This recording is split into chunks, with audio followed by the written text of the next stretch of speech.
Thank you. Good afternoon, everybody, and welcome to this wonderful panel and the panelists that are joining us here today.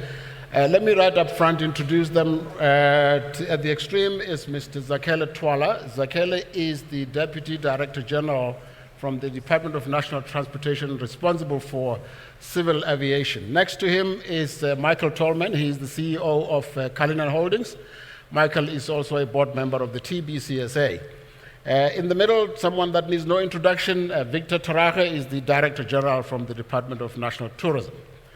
And next to Victor is Yusuf Simons. Yusuf is the immigration lead at Home Affairs and, more importantly, the head of Vulindlela. So anything that you ever wanted to know about e-visas and immigration and passports and people being rejected or admitted into the country, this is the man to know.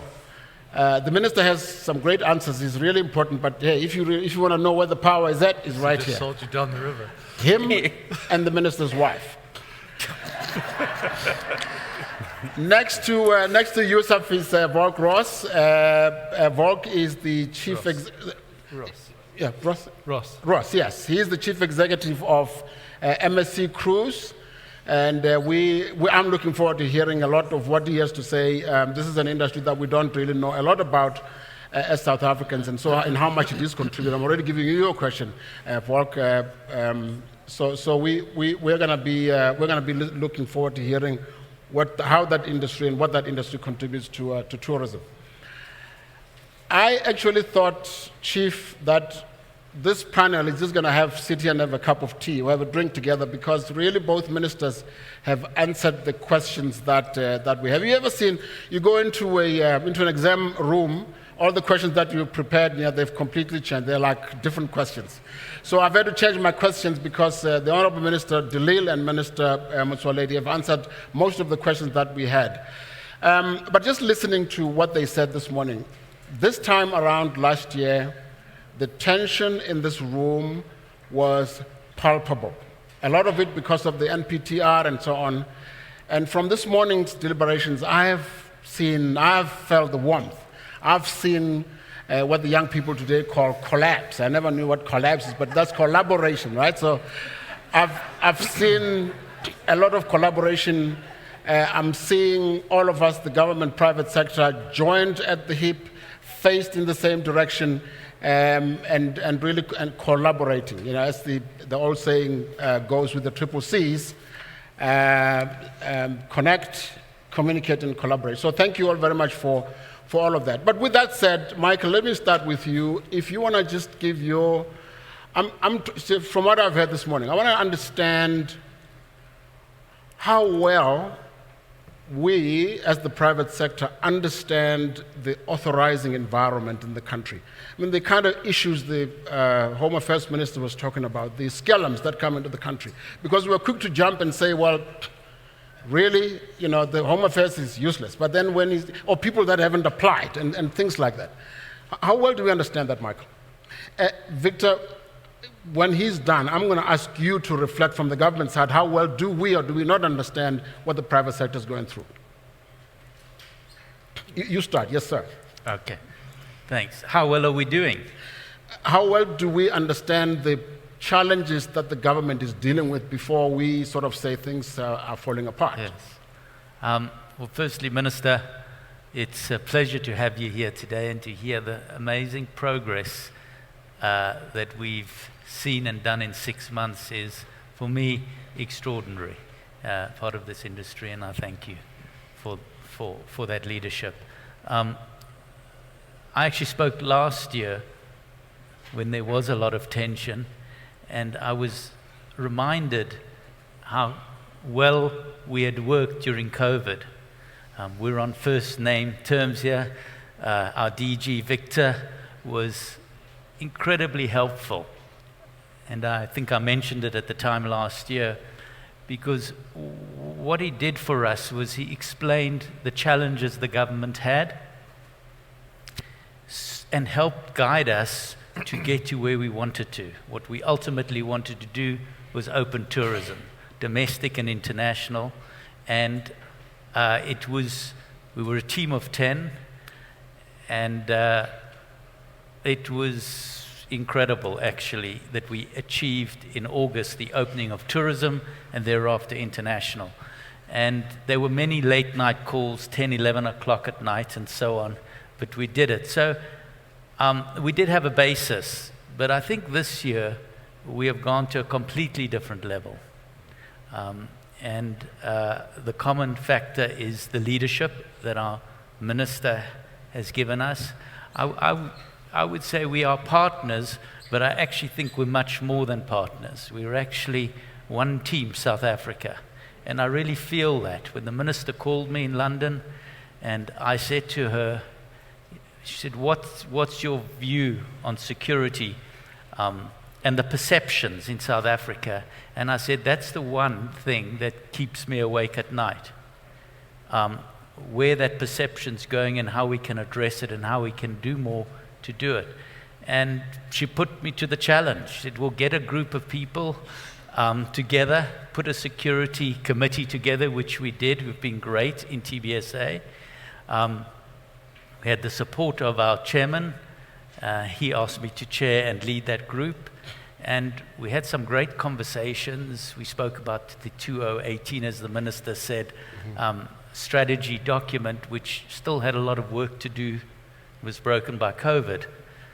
And she set some targets that were really quite mind-boggling. When she set them, she said, we're going to meet the end of May. We're going to have a national safety forum with national, provincial, and the private sector. And I'm going to ask you about that a little later. But thank you for those reflections. What I'm hearing you say is you feel the love from the government. We've taken huge steps forward. Yeah. Thank you. Right. Victor? Thank you. Thank you very much, Daniel. And thanks for the kind words. I think what has worked for us collectively is that there's no pretentiousness in our sector, whether it's from the side of industry or whether it's from the side of government. There is straight talk, but substance in that straight talk. What we have been able to overcome is government officials playing pseudo-business people or business people playing pseudo-government officials. And that's the essence of the team. So the team is really coming together because you're not taking a batsman and think that he's going to be a wicket keeper and vice versa. Everybody is playing the role they're supposed to play. But all of us always have a very open ear. So if I want to understand how cruise ship works, I will have to speak to Ross. Sure. He runs that daily. He understands it better. But when I explain to Ross how the actual regulatory system would work, the collab, yeah, and be able to support him, he would also do the same thing. Correct. And that's how we should actually ensure that we are able to move this forward. Of course, at the center of all of that, the leadership does help. The only difference is that those targets I actually get paid for. So I have to chase them and run after those targets. Right. All right. Okay. Thank you. Thank you, Ross. I'm going to ask you to tell us a little bit about the cruise industry. But let me go to Mr. Thwala. Welcome from the Department of Transport. We have made great progress since the last time we were on this stage with your colleague with the tour operator licenses. Now I hear the private sector might be joining some technical teams. There are people working on the red tape. The minister was saying in the morning, these folks must, David Frost, you need to go and collect the permits that have been issued so we know exactly what the backlog is. And with that, can you talk a little bit about what the backlog is at the moment and what the department might be doing to remove the onerous requirements for applicants? I mean, the license requirements and so on. How are you making that process a little seamless and frictionless? Honorable Minister and guests in the House. Yes, the backlog, as the Minister alluded earlier on, sometimes people, they can claim that there's a backlog and when there's none. But what we are trying to do to make sure that if a person has applied for any permit, be it the tourism, be it to fly into the country, be it anything, we make sure that we agree on a turnaround so that people out there, when they plan some of these things, they need to know when is it going to happen and what is it that needs to be in place when, so that they can start operating. So the turnaround is from the date of application. When does the turnaround? When does the date start? The turnaround is when we receive an application Right. with all required documents. We start the countdown. And what is that turnaround time from the day you receive the application? No, it depends.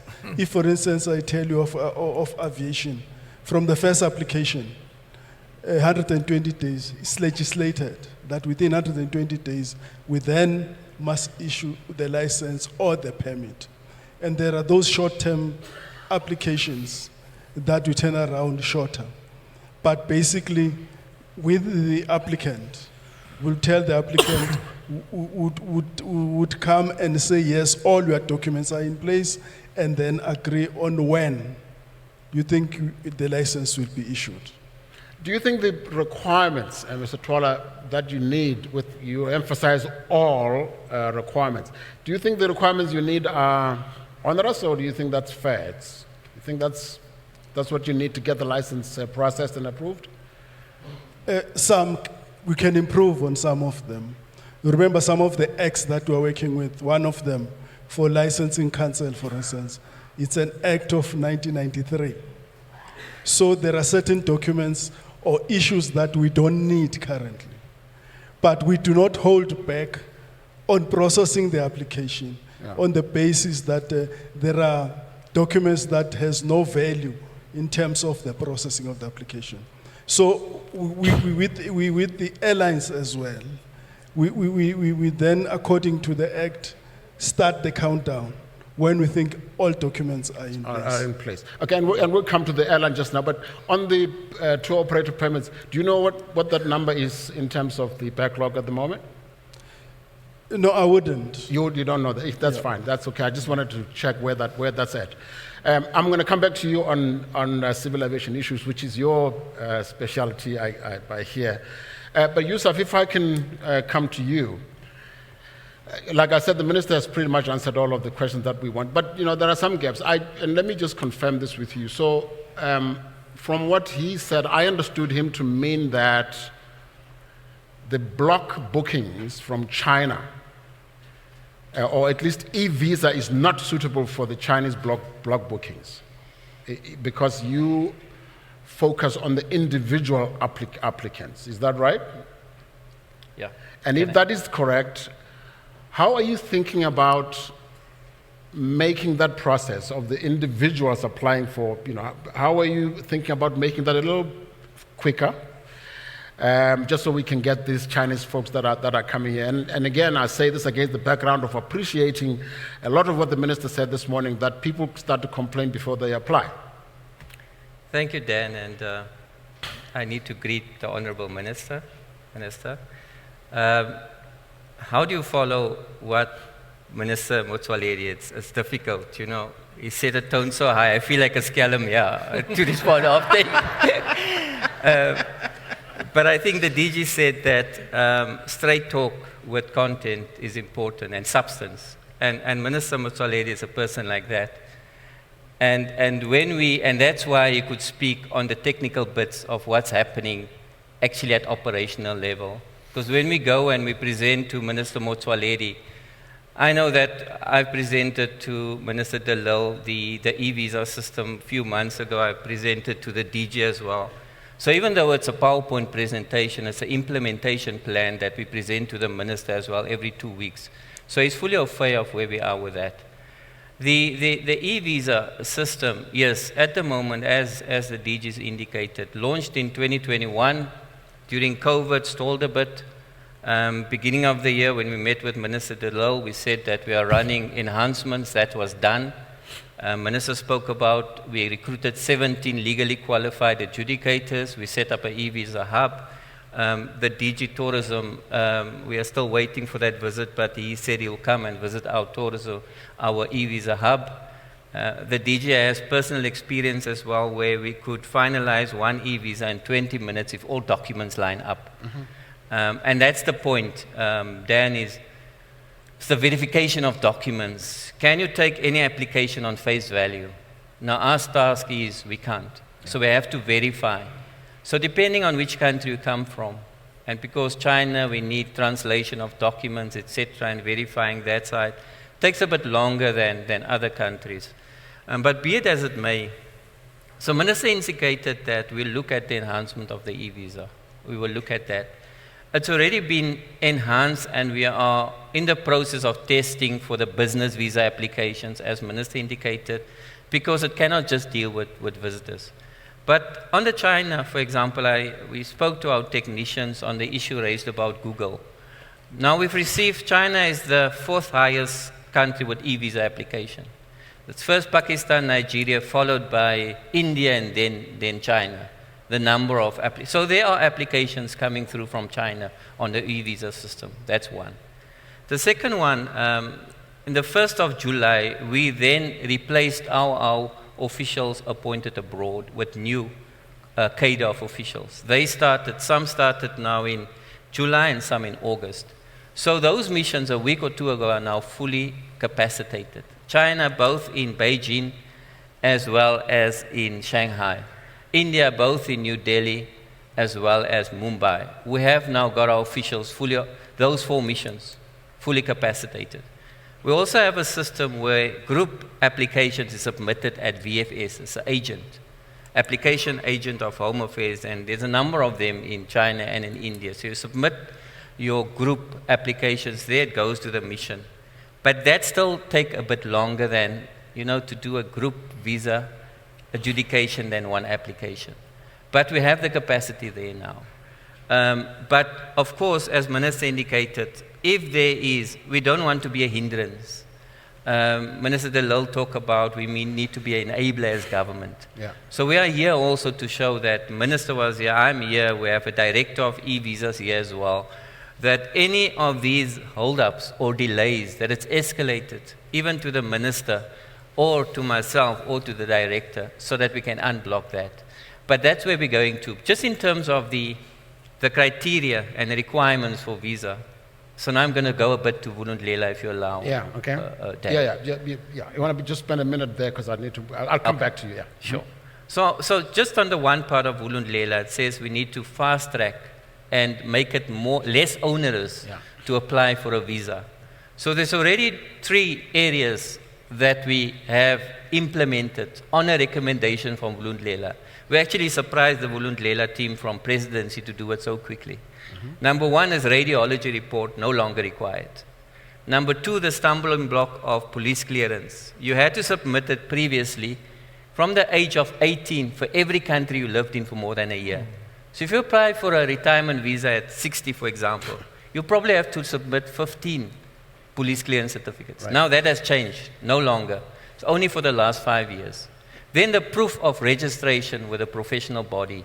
That has also, now we only need proof. You don't need confirmed registration. Okay. So that's accepted as well. So we made it less onerous.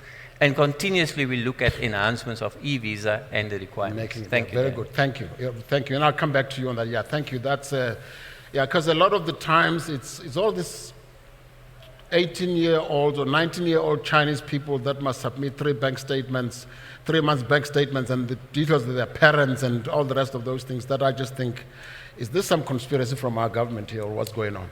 Thank you. Ross, the cruise industry. Again, if you want to just let us know how any of these are impeding people that are coming in to use your facilities, one, and then just if you can touch briefly on the impact of it. I mean, in South Africa, how many people does the industry employ? Just approximate numbers. Cool. So I think, obviously, the Honourable Minister, hello, and thanks very much for your contribution. Just to talk to Victor and to Michael's comment a bit earlier about do we understand each other in terms of the difficulties that we face. I think that's certainly changed over the last couple of months, and I think that's a testament to the leadership we face within the Department of Tourism led by the Honourable Minister. And I think it's certainly changing the fabric of how we're negotiating and dealing with. And I know that Victor and I had a wonderful relationship during COVID, and I think we did bandy together to solve that problem.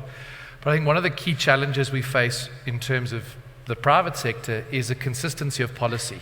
And the tourism industry is one that's affected by multiple sort of attributes of transport, in the case of airlines and shipping, the permits that we're talking about also impacted by transport. For example, when a ship leaves port, we have SARS clearance, we have SSA clearance, we have Home Affairs, we have a number of other agencies that and ministries that clear it. And you have inconsistency of application of the law in Durban and Cape Town, or Durban and PE, or Cape Town and PE, Mossel Bay. You don't have the ability to have a consistent approach in terms of how it works. And that's something that needs to change in order for us to be able to do our business properly. Yeah. Because we can't decide, well, we're going to bring a ship to Durban, and we've got one in Cape Town, and I have something happening in Durban, and I replicate it in Cape Town, and I have a completely different answer from them. It's got to be one consistent process, one consistent methodology that's applied across the spectrum in order to achieve uniformity. And I think that would exist for, and I don't want to speak for the airline industry, but I would imagine that that's something similar. Our tourist tour guides, those kind of things also, is how do we get everybody around the table to drive tourism? And it's not just about the tourism ministry, it's about every other ministry in South Africa that is supporting that agency. And I think it was great to see the Honourable Minister Motsoaledi here to answer questions on it. One of our biggest challenges is unabridged birth certificates. It's something that we really need to address in terms of how we practically execute on a cruise that's going from Durban to Durban. Is there a way we can exclude unabridged birth certificates from that and have some kind of metric for us to not allow people to go ashore? I mean, obviously human trafficking and things like that are huge, and we need to manage that from a risk perspective, but let's collaborate from a business perspective. Sure. And my last comment on that is we need to recognize when we have a challenge, we need to be upfront and honest about it, and we also need to make sure that we don't look at ourselves as the best in Africa. We can't laud that as a success. We need to laud the success that we're the best in the world. Yeah. If we want to be someone successful and stand up with our head proud, we've got to be the best in the world. We can't be best in Africa. Correct. To your other comment around the number of people that it employs, it's a very, very big multiplier industry. So directly, we obviously have through the Shore Shores Ocean Academy a mandate to put 1,000 new candidates every year onto our ships globally, and that escalates for the next 5 years. So we've got 1,000, 2,000, 3,000, 4,000, 5,000 people that we've got to place on our ships. So we have a very strong... They come from South Africa? All from South Africa. Right. And 70% has to be from areas of previously disadvantaged areas. Okay. So there's some key metrics in that space. Directly, obviously, probably about 1,000 people that we employ across the 6 companies that we operate within South Africa. But through the value chain, your procurement, your port agencies, your transport, your airline industry, all those kind of multipliers create a very vast industry. And just to give some cognizance to the numbers, we transport 150,000 people a year on our ships. In South Africa, in South Africa. Globally, from a cruise perspective worldwide, it's 35 million travelers. So it's a huge industry that has a wonderful proponent to multiply any aspect to it, to bring people to a location, tourist exposure, all those kind of facets. Okay, thank you very much. Well, that's helpful to know. Mr. Thwala, I think it was in May last year at the SATSA conference, Minister DeLille talked about how we all need to act together to improve safety and security in the country, the airspace, the air markets, liberalizing the air markets, etc. The e-visas. How are we doing on the liberalization of the air markets and opening up our airspace for transatlantic competition?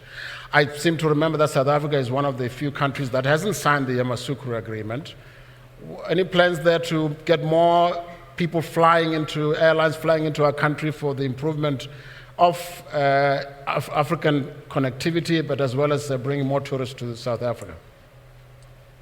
First of all, we were signatory to YD, which is SATAM now. Okay. And we're one of the 15 countries that have been asked to pilot this project. So we support and we're part and parcel of allowing the improvement of connectivity, particularly in the continent. Yeah. With respect to international players, we normally have bilaterals with them. An agreement that you'll fly so many times to our country, and we fly also so many times to your country. What I can call a challenge in that respect is that we are unable to uptake our frequencies internationally. Correct. We were just starting to fly to Brazil very soon. And also, Brazil is going to fly to our country, which is fine, it's 1 and 1. But as the industry grows, we have a challenge of our national carrier to fulfill in terms of a pre-COVID situation. For instance, you would know some time ago, South Africa used to fly to China. We are not flying now. Chinese have started flying here. And Mumbai, India, we used to fly there. We are no longer flying there. So we're trying to address that problem so that they were able to be partners in terms of taking, whether it's business people or travelers, to and from South Africa. Right. At the moment, it's skewed in that they take them, they bring them, but we have no capacity and ability to do that. Okay. All right, thank you. And just while you have the microphone, in one minute, any plans to get the passenger rail transportation going? Yes. I'm sure in the news recently, you have heard that we're trying to open corridor by corridor. Now, remember, Transnet is not part of Department of Transport, but we're working with them to make sure that mobility is promoted through the use of rail, which is not optimum at the moment. Okay. Sure. All right, thank you. Yusuf, let me just get back to you before I go back to Victor on a policy issue. The processing of visas, South African visas all over the globe. Obviously, I haven't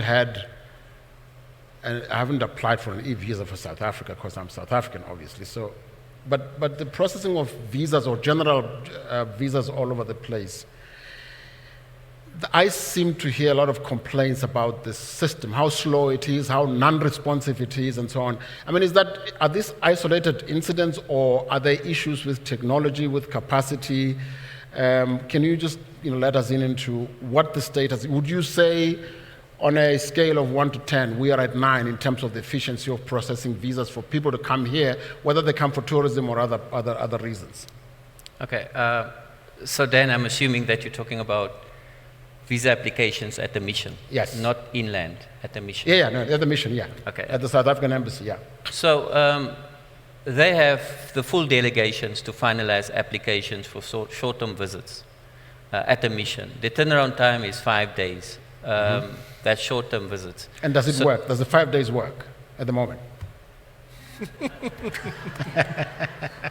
Let me say that at the moment, China, India, because very topical, no backlog in short-term visitors' visas. The backlog is in longer-term visas, which is long-stay visas, maybe 3 years, maybe longer. Yeah. But short-term visit, 5 days, because it's a less complicated process and the requirements are much less than for a long-term visitor's visa. Right. So they have the full mandate, doesn't come to Pretoria.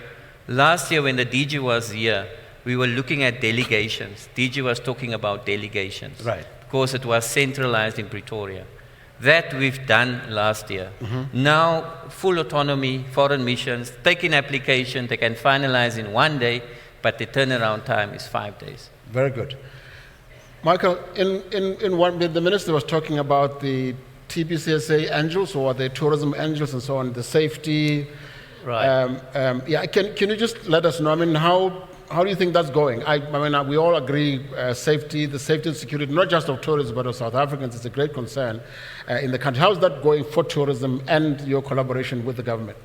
Yeah, well, I think it's a game changer. The travel mentors, the 2,300 at the top sites, where we're putting them, how we're doing it with the training, together with public and private, the travel angels who will act as mentors and just support and make sure that it's running well, the relationships are strong, and we're going to look at then utilizing that to hire those mentors into our industry when their term comes to an end in, say, 18 months. But I'm incredibly excited because I think it's a game changer for how our tourists are going to perceive South Africa.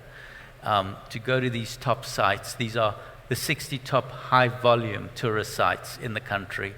Just makes all the difference when you come in and you can ask somebody where to go, how to, you know, whether it's a walk on the mountain, what the times are best to walk, where the toilets are, any other questions, and just to feel secure, to feel that comfort, to feel the love when you're there, Yeah. will be, I think, just fantastic in terms of people leaving our country and just having a positive experience. I think the app, which was started by SATSA as an organization, and TBSA has added onto that with a call center, is fantastic for peace of mind, for people who are self-driving, for example.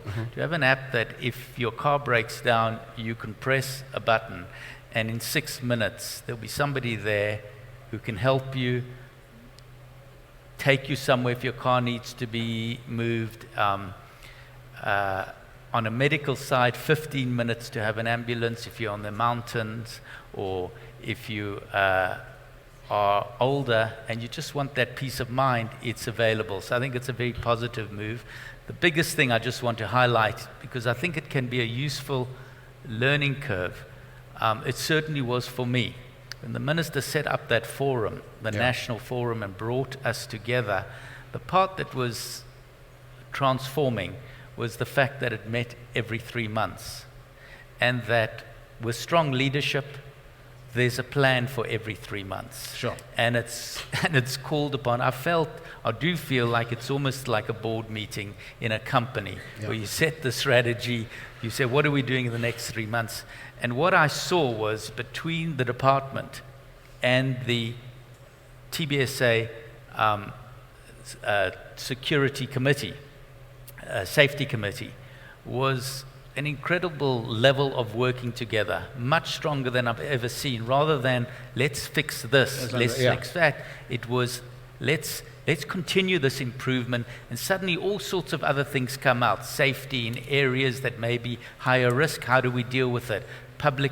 The private sector has a role and can add, so can, and obviously the public sector. So I think it's great. Yeah, Thanks. thank you. Thank you. That's positive feedback. Victor, in the 1 minute that's left, maybe do it less. Congratulations. We hear the green paper is now out and all the rest of it, and a lot of it involves transformation and technology and inclusive tourism and all the rest of it. I'm hoping that the department, I hope I'm not speaking out of turn here, but I'm hoping the department is invited to the travel summit, the Airbnb one in October, because there, in the platform economies, that's where you will be able to see people that are directly benefiting from this platform. In terms of inclusive tourism and domestic tourism in particular, the minister says that's going to be part of it. Two things that you think are going to get us going in promoting domestic tourism. Just 1, 2, if you just enumerate them without explaining. Well, let me say something about domestic tourism in particular, and what probably all can learn from countries like China. So most of us, COVID gave us a woke up. Yeah. So we then decided, let's focus on this domestic, and then we started seeing a whole lot of things happening, pricing and all those kinds of things. China did the complete opposite. It always used to be a pure domestic tourism market. They built all those investments on the back of the big market that they had. And they then started going outbound and so on. And none of us were actually going to China at that time when they were building all those things. Right. So we can actually build on the back of the domestic market. And as we build for the domestic market, if we build with the idea that the international market would pretty much find something that is well built, that is as good as what Ross was saying, for any other place, then we would be able to actually get ourselves a lot more cushioned whenever difficult times come. So we must become resilient, and domestic will be a bigger part of that particular resilience. Okay, thank you. Our time is up. Can yeah, another minute now?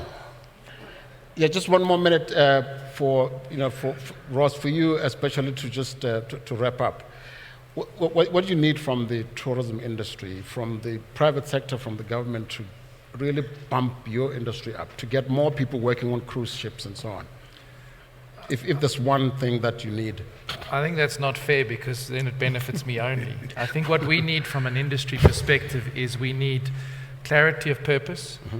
We need clarity of security, not only for international visitors, but security for all of our citizens, because if people don't feel safe in their own country, they're not going to go and travel and not going to be a good ambassador for South Africa.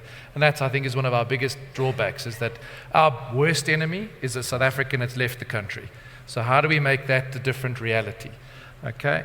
And we need to have very clear, direct policies and engagement with government. And when government's wrong, and when industry's wrong, we admit it. And instead of debating it and finding excuses, we deliver on what we want to move forward. So if we know that there's a problem in the private sector, we approach government, we resolve it practically. Correct. If government has a problem with us, they approach us and we resolve it practically. Those are things for me that I think are fundamental to the success of tourism into growth, because it is the only industry that can dig us out of a 65% youth unemployment. The only industry. Yeah. Well, thank you. Thank you very much. Well. Never enough time. Honorable Minister De Lille, I am not taking away what I said this morning, in fact, a little earlier, about what you said this morning.